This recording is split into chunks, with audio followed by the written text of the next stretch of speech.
नमस्कार। आज हम बात करने जा रहे हैं हिंदी साहित्य के एक ऐसे दिग्गज की जिन्होंने अपनी पैनी मार्क्सवादी आलोचना से साहित्य को देखने का तरीका ही बदल दिया।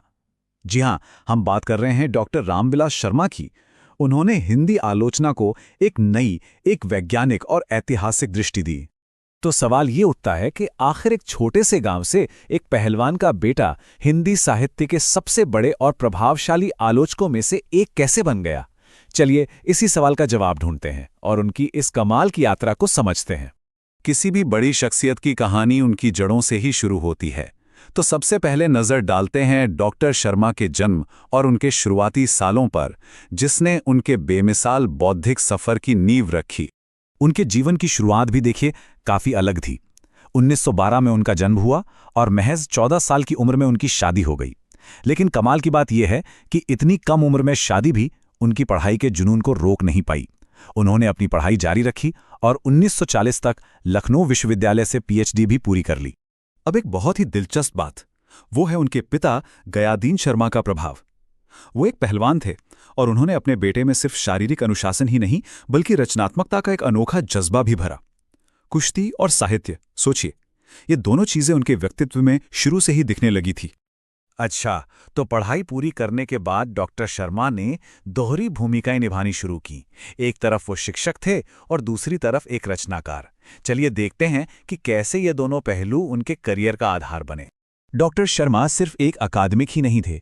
उन्होंने आगरा के बलवंत राजपूत कॉलेज में पढ़ाया और बाद में के.एम. मुंशी विद्यापीठ के निदेशक भी बने। लेकिन इसके साथ साथ उनकी रचनात्मकता भी जोरों पर थी। वो एक कवि थे, उपन्यासकार थे और नाटककार भी। उनकी कविताएं तो 1943 के मशहूर तार सप्तक में भी छपी, जो उनकी प्रतिभा का लोहा मनवाती हैं। और अब हम आते हैं उनके जीवन के उस दौर पर जिसने उन्हें हमेशा के लिए अमर कर दिया, यानी एक क्रांतिकारी साहित्यिक आलोचक के रूप में उनका काम।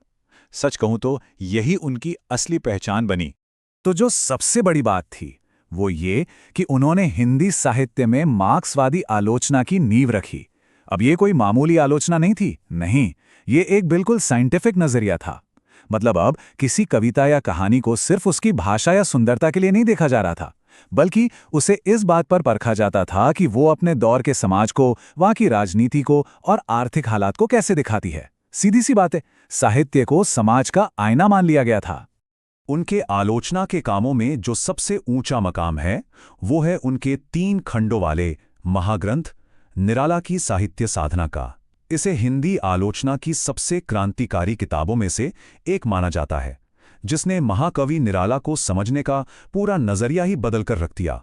और उनके काम का दायरा कितना बड़ा था वो यहां साफ दिखता है।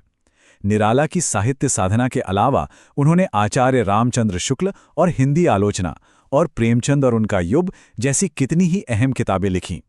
उनकी हर एक किताब ने हिंदी साहित्य की समझ को और भी गहरा किया। चलिए अब जरा उनके पुरस्कारों और उस गहरी छाप पर नजर डालते हैं जो उन्होंने हिंदी साहित्य पर छोड़ी। और जाहिर है उनके जबरदस्त काम को पहचान तो मिलनी ही थी। 1970 में उन्हें निराला की साहित्य साधना के लिए मिला प्रतिष्ठित साहित्य अकादमी पुरस्कार। और यह सिलसिला यही नहीं रुका। 1991 में उन्हें भारत के प्राचीन भाषा परिवार और हिंदी के लिए पहला व्यास सम्मान भी दिया गया।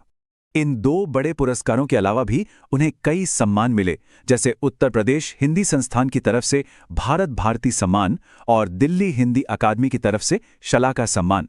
ये सब उनके साहित्यिक कद को और भी मजबूत करते हैं। 30 मई साल 2000 को साहित्य का ये महान साधक हमारे बीच नहीं रहा, लेकिन उनकी विरासत आज भी जिंदा है और हमेशा रहेगी।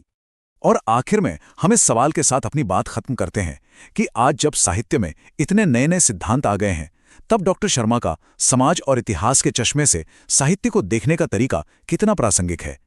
ये एक ऐसा सवाल है जो उनके काम के कभी ना खत्म होने वाले महत्व को दिखाता है।